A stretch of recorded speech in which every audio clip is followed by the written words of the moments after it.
C'est un nouveau coup de sang de Donald Trump contre Volodymyr Zelensky. Sur sa messagerie Truth Social, le président américain s'en prend à son homologue ukrainien qui déclarait la nuit dernière encore que sa guerre avec la Russie était très loin d'être terminée.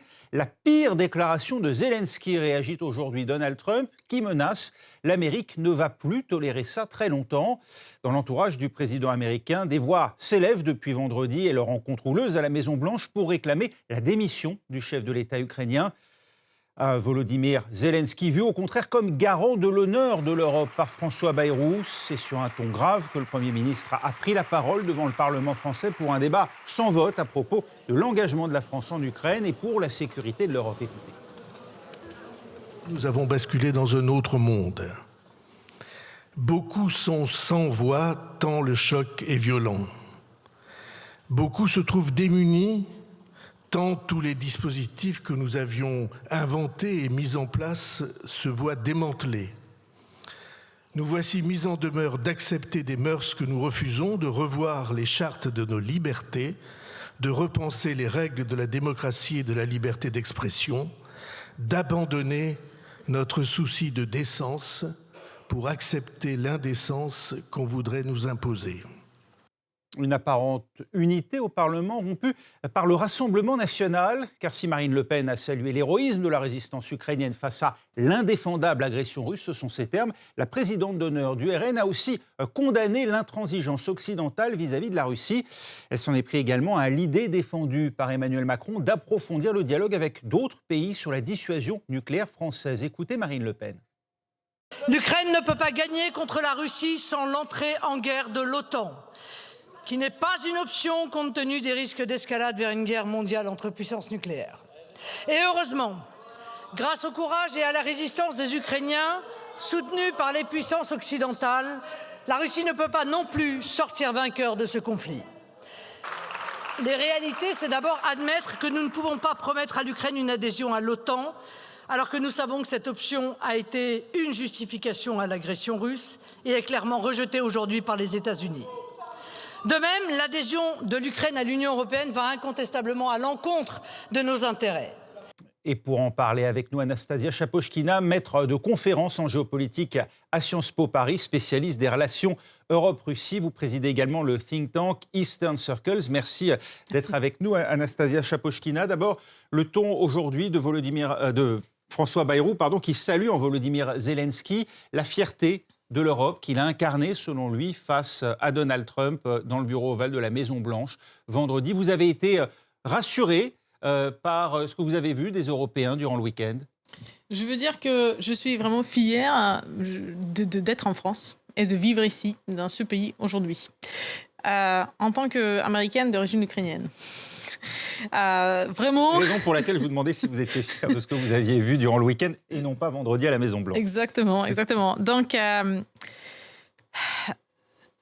la France est le mieux positionnée aujourd'hui de prendre cette position, de vraiment tenir ces propos que tenu François Bayrou. Parce que depuis 1952, la France a développé le concept de défense Europe, de l'Europe de défense.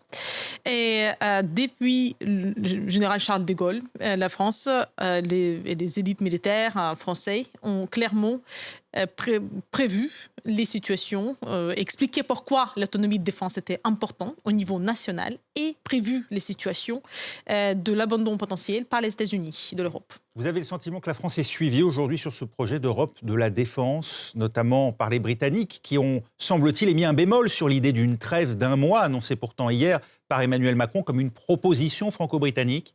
Je pense qu'en général, les relations franco-britanniques, de ce que je comprends, sont compliquées. Donc, ça ne me surprend pas que l'entente n'est pas tout de suite achevée. Mais ce qu'on voit, et c'est ce qui est rassurant, c'est que deux puissances militaires les plus importantes de l'Europe, et là je parle de plus de que l'Union européenne, parce que heureusement, le Royaume-Uni se va bien en tant que partie de l'Europe. Et donc deux puissances militaires les plus importantes, donc c'est la France et le Royaume-Uni, ont décidé de prendre une position ferme face à ce qu'ils voient à la Maison-Blanche.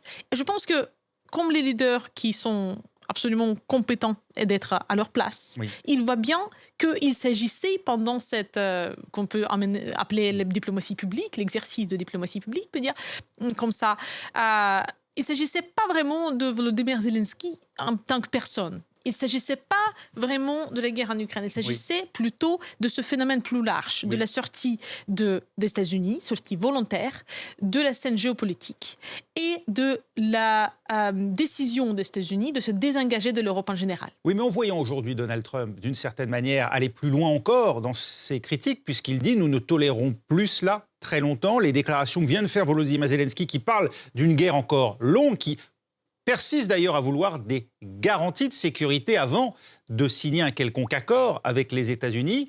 Cela, Donald Trump dit aujourd'hui, Volodymyr Zelensky est allé trop loin, le plus loin qu'il soit jamais allé. Est-ce que ça n'indique pas une volonté de rupture définitive de la part des États-Unis, dont on le sait, un certain nombre de responsables, Mike Johnson, le speaker de la Chambre des représentants, Lindsey Graham, qui était pour le sénateur jusqu'à présent extrêmement hostile à la Russie, et Mike Waltz, le conseiller à la sécurité nationale. Ces trois responsables ont depuis vendredi appelé à la démission et au remplacement de Volodymyr Zelensky. Absolument. Donc, comme Volodymyr Zelensky le dit assez correctement, c'est pas, heureusement, c'est pas à M.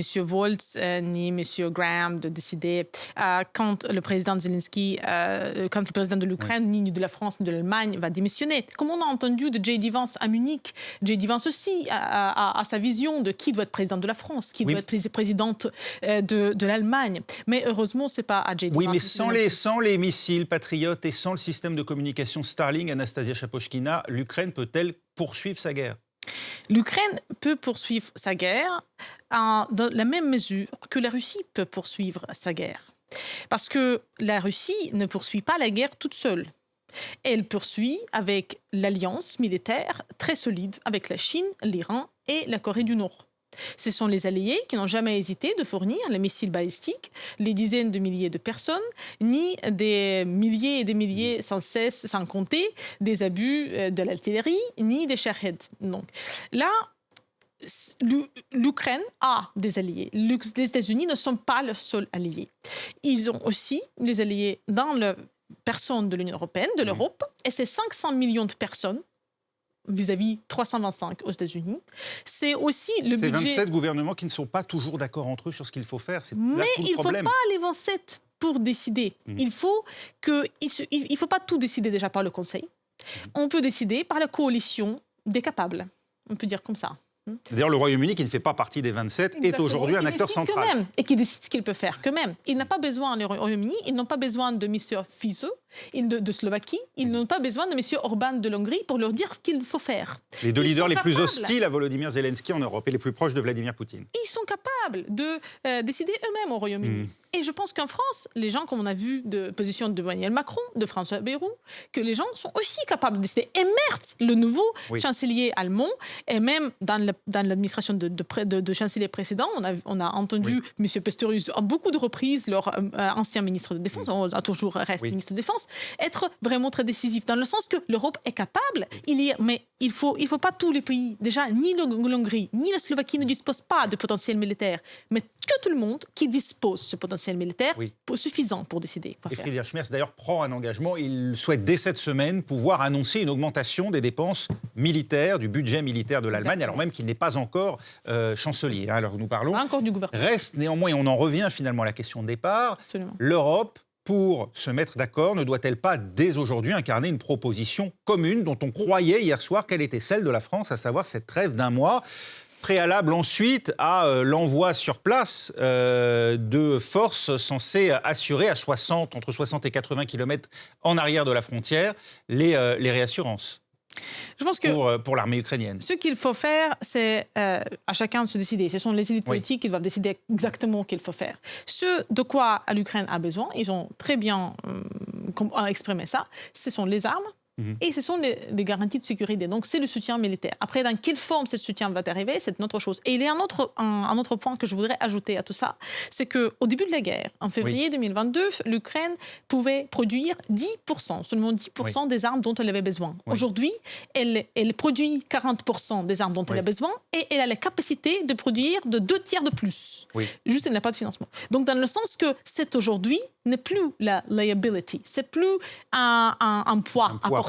C'est plutôt un partenaire, le seul partenaire aguerri dans la guerre moderne dont l'Europe peut avoir besoin très rapidement. Et s'il n'y a pas quand même disons, une divergence de positionnement entre les États-Unis qui appellent, eux, à une trêve immédiate, les Européens qui sont sur un projet de trêve d'1 mois et l'Ukraine qui, aujourd'hui, cherche avant tout à poursuivre son réarmement pour pouvoir poursuivre la guerre dans les meilleures conditions possibles.